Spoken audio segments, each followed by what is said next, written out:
Election Commission of India Mathau Ningtina Taubang Amdre, Makoigi So, BJP Lengak Paisin Lakre Haina, Manipur Pradesh Congress Committee President Kaisa Megachandrana, BJP Lengak Mathakta Maras Siragle.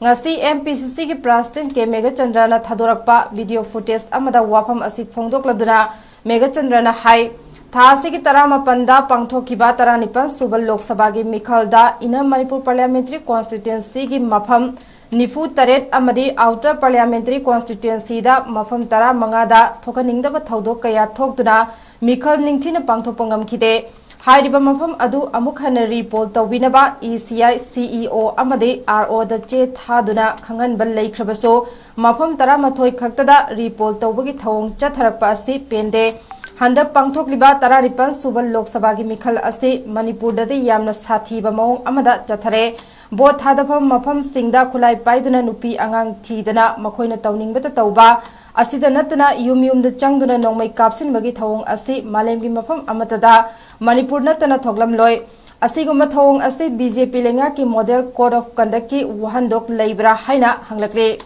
Loinang Asi Report Pangthokliba Assembly Constituency Humpugi Polling Station Tara Mathoida Both had a bathoglak liba, water signa, nasana palm, ba mirep the ing chikna, both had a view, hinaso, miam the apple toke. Masi, report Tauriba, Kendra Manga, Aduga, polling station, Taramathoi, Tawasi, report si, Hena, Nasi, miam, Perjapunamata, apple tozari, Igna, Amadi, Isai Sana.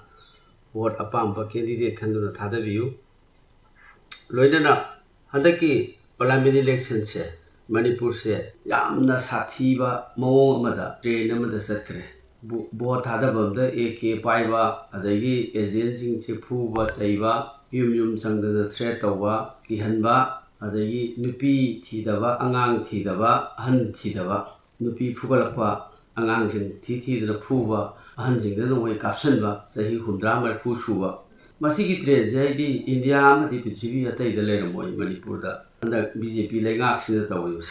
Masi Yamna multiple violence Mayamsi. Makan Makani mobile the threat over Yum Sanga Tiva Upalaga Puba Simba Mayamsi. Masibo Ahogi model code of conduct Sibo Arthega Laibra BJP Legaxida.